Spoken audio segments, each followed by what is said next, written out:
Assalamualaikum warahmatullahi wabarakatuh. Perkenalkan, nama saya Ernawati, NPM 21030050099.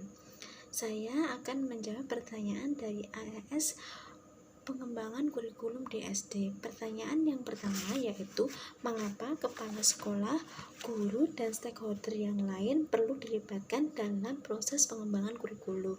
Karena mereka mempunyai pengaruh yang besar terhadap proses pengembangan kurikulum, di mana mereka memiliki peran yang penting dalam mendukung dan bekerjasama untuk membuat, merubah, dan mengevaluasi dengan melalui pendekatan kurikulum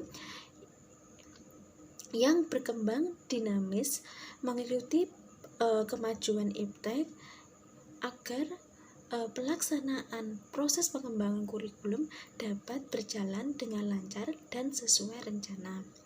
Pertanyaan yang kedua yaitu, pandemi COVID-19 membuat pendidikan berdampak sangat luar biasa.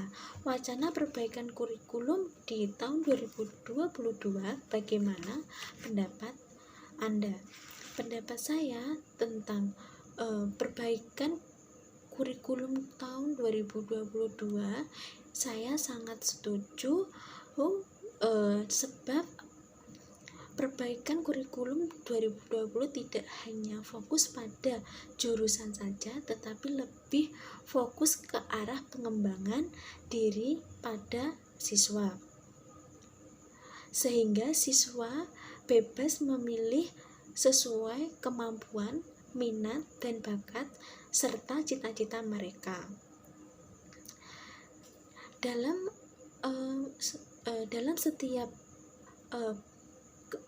setiap perubahan kebijakan yang terjadi berorientasi pada kualitas pendidikan yang bertujuan peserta didik mampu bersaing secara kompetitif dan kompeten. Dalam perkembangan kurikulum ini yang berubah ke arah yang lebih baik,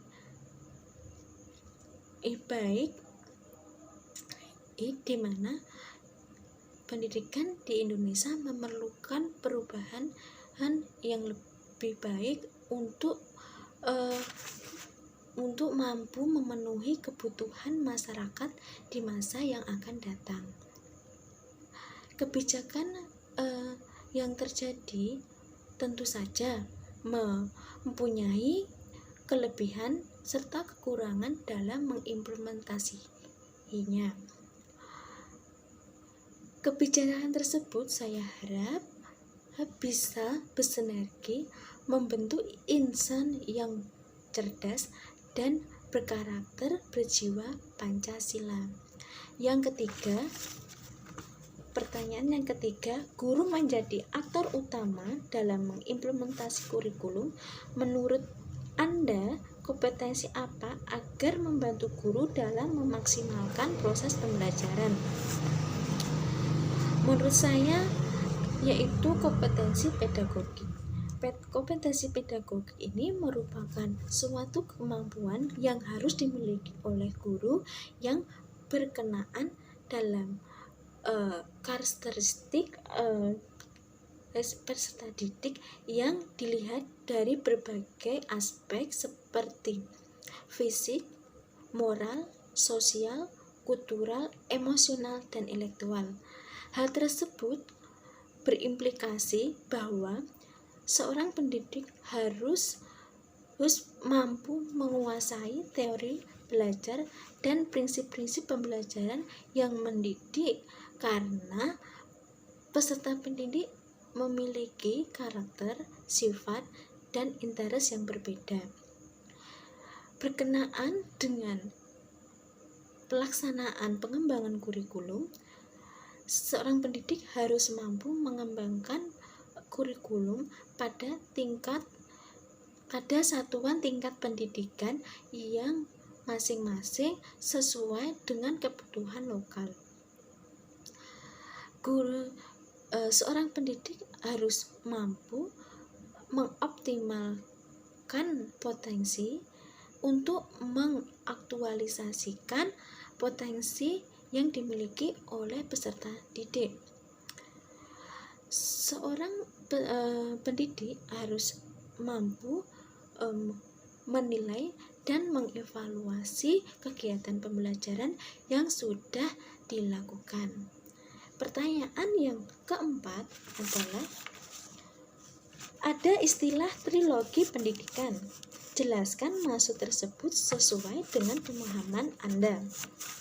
Trilogi pendidikan merupakan sebuah skema atau hubungan kerjasama antara lingkungan keluarga, lingkungan sekolah, dan lingkungan masyarakat, di mana antara satu lingkungan dengan lingkungan yang lain mampu mendukung untuk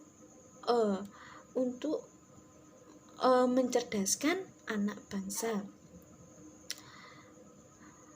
Lingkungan yang pertama yaitu lingkungan keluarga. Lingkungan keluarga ini merupakan lingkungan pendidikan pertama anak dalam dunia pendidikan. Pendidikan keluarga ada fundament pendidikan anak selanjutnya. Hasil-hasil didikan dari keluarga akan diteruskan baik dalam sekolah maupun masyarakat. Keluarga mempunyai peran dalam memberikan suatu bentukan pada peserta didik seperti watak, kebiasaan, dan cara-cara mematuhi aturan. Keluarga sebagai tempat atau contoh yang penting dalam mengajarkan nilai-nilai dan tingkah laku yang sudah diajarkan di sekolah. Lingkungan yang kedua yaitu lingkungan sekolah. Lingkungan sekolah merupakan suatu wadah atau tempat yang untuk mengeksplorasi, menjelajahi pengetahuan teori dan praktek, di mana lingkungan sekolah merupakan lingkungan yang kedua untuk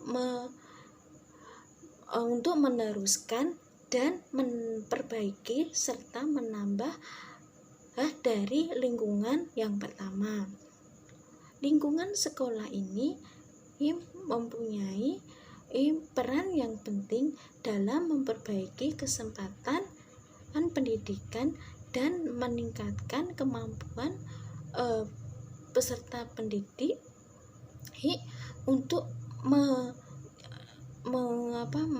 menghadapi tantangan global yang jangan sampai sekolah itu hanya untuk tempat berkumpulnya anak-anak atau tempat untuk menulis serta mendengar saja. Yang ketiga yaitu lingkungan masyarakat, merupakan bagian dalam lingkungan pendidikan, juga mempunyai andil yang besar dalam pendidikan untuk upaya mencerdaskan anak bangsa. Masyarakat berperan dalam perencanaan, pelaksanaan, dan pengawasan dan evaluasi program pendidikan serta memberikan dukungan terhadap penyelenggaraan pendidikan, di mana masyarakat itu akan memperlihatkan sebuah lingkungan yang mencerminkan tuntunan dan contoh yang baik kepada peserta didik. Pertanyaan yang kelima yaitu, di sekolah dasar guru harus memahami tahapan psikologis dalam perkembangan anak. Jelaskan pendapat saudara tentang hubungan antara kajian psikologis dengan pembelajaran di sekolah dasar. Hubungannya dengan psikologis dengan pembelajaran di SD itu sangat erat untuk memahami motif kepribadian, kemampuan berpikir, gaya belajar, dan perilaku peserta didik dalam proses pembelajaran di kelas. Yaitu hubungannya yang pertama yaitu pendidik dapat memilih metode pembelajaran dan menggunakan bahasa yang sesuai dengan perkembangan pemahaman peserta didik. Yang kedua, dapat memilih materi pembelajaran atau pengajaran sesuai dengan kebutuhan peserta didik pada tingkat perkembangan tertentu. Yang ketiga, memahami bentuk-bentuk gejala psikologi pendidikan setiap individu secara umum dalam bentuk sikap dan perilaku sesuai dengan kemampuan anak-anak peserta didik. Yang keempat memahami pelaksanaan proses pembelajaran agar tercapai tujuan-tujuan pembelajaran tertentu secara efektif. Yang kelima itu berhubungan dengan bisa membantu dan memahami karakter peserta didik dalam mengembangkan berbagai jenis tipe kecerdasan dan potensi yang dimiliki oleh peserta didik. Hubungan keenam yaitu dapat memberikan bantuan kepada peserta didik dalam menyelesaikan program-program pembelajaran yang telah dilakukan di sekolah sampai tuntas. Yang pertanyaan yang keenam yaitu 10 tahun terakhir banyak sekali sekolah melakukan inovasi kurikulum seperti kurikulum religius, sains dan alam. Bagaimana pendapat Anda dengan adanya fenomena ini? Adanya fenomena ini membuktikan bahwa adanya kemajuan pendidikan di Indonesia yang membuat inovasi kurikulum dengan baik dan aktif. Dengan adanya inovasi perbaikan kurikulum akan membawa mampu menjawab perkembangan pendidikan dengan mengutamakan kualitas, mutu, guna untuk mencapai tujuan-tujuan pendidikan tertentu, di mana hal ini dilatar belakangi adanya perubahan atau modernisasi perkembangan masyarakat atau perubahan sosial yang menimbulkan dampak pada paradigma pendidikan, sehingga sangat diperlukan adanya perubahan atau inovasi kurikulum dalam pelaksanaannya dan bermanfaat dan manfaatnya bisa dirasakan oleh masyarakat. Itu jawaban dari saya. Apabila ada kata yang salah, saya mohon minta maaf. Sekian dari saya. Wassalamualaikum warahmatullahi wabarakatuh. Terima kasih.